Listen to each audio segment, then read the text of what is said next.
Hi எல்லாத்துக்கும் வணக்கங்க. மீண்டும் சிவா சேனலுக்கு உங்களை எல்லாத்தையும் வரவேற்கிறேன். இன்னைக்கு நம்ம பார்க்கக்கூடிய ஒரு தலைப்பு பார்த்தீங்கன்னா, நம்ம வீடு பார்த்தீங்கன்னா ஒவ்வொருத்தருமே ஒரு வாடகை வீட்டில், அதாவது வீடு இல்லாதவங்களுக்கு வந்து நான் இப்போ சொல்லக்கூடிய ஒரு பதிவு வந்து கண்டிப்பாக உங்களுக்கு புரியும்னு நினைக்கிறேன்.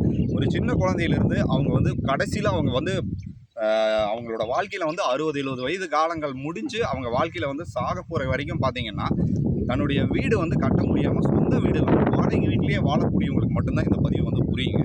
ஏன்னா ஒரு வாடகை வீட்டுக்கு நீங்கள் ஒரு வீட்டில் வந்து நீங்கள் வாழ்கிறீங்க, ஒரு வாடகை வீட்டில் பிறந்து வளர்ந்ததுலேருந்து வாடகை வீட்டில் தான் வாழ்கிறீங்க. அப்படிங்கும்போது அந்த வாடகை வீட்டில் நீங்கள் வந்து உங்களுடைய சொந்த வீடு மாதிரி நீங்கள் எடுத்துக்க முடியாது. ஏன்னா நான் இப்போ பதிவு பண்ணுறது பார்த்தீங்கன்னா சொந்த வீட்டுக்காரங்களுக்காக இல்லை, வாடகை வீட்டுக்காரங்களுக்கு மட்டும்தான். அந்த வாடகை வீட்டில் வந்து நீங்கள் வந்து ஒவ்வொரு மாதமும் 1ஆம் தேதியோ 5ஆம் தேதியோ நீங்கள் வந்து வாடகை கண்டிப்பாக செலுத்தணும். அவங்க வந்து எங்களுக்கு வந்து இவங்க கரெக்டாக வாடகை கொடுக்கல அப்படின்னா அவங்கள வந்து அந்த வீட்டை விட்டு காலி பண்ண வைப்பாங்க.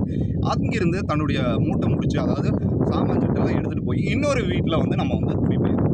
அந்த குடிபெயர்ந்தோன்னா அங்கே எத்தனை நாள் நம்ம வாழ்வோன்னே தெரியாது. அதே சமயம் அங்கே வந்து வாடகை வந்து தண்ணி வரி, வீட்டு வரி இப்படின்னு சொல்லிட்டு ஒவ்வொரு இதுக்கும் அவங்க வந்து வாடகையை வந்து ஏற்றிக்கிட்டு ஒரு 3000 குடித்தனம் இருக்கக்கூடியவங்க 30,000 வரைக்கும் வாடகை வீட்டிலேயே வாழக்கூடிய ஒரு நிலைமை கண்டிப்பாக இருக்கும். இது ஏன்னா சொந்த வீடு வச்சுருக்கவங்களுக்கு அந்த ஒரு கஷ்டம் தெரியாதுங்க. வாடகை வீட்டுக்காரங்களுக்கு மட்டும்தான் அந்த கஷ்டம் என்னங்கிறது தெரியும்.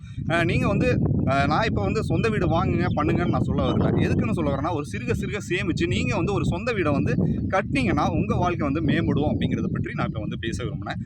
சின்னதாக ஒரு பதிவு. ஏன்னா நம்ம சேனலை தொடர்ந்து பாருங்கள், நிறைய தகவல்கள் சின்ன சின்னதாக நான் சொல்லிகிட்டு இருக்கேன். டில் தென் பாய் ஃப்ரம். அடுத்தடுத்த தகவலாம் நீங்கள் பெற விரும்புனீங்கன்னா நம்ம சேனலை தொடர்ந்து பாருங்கள். டில் தென் பாய் ஃப்ரம் உங்கள் சிவா. நன்றி, வணக்கம்.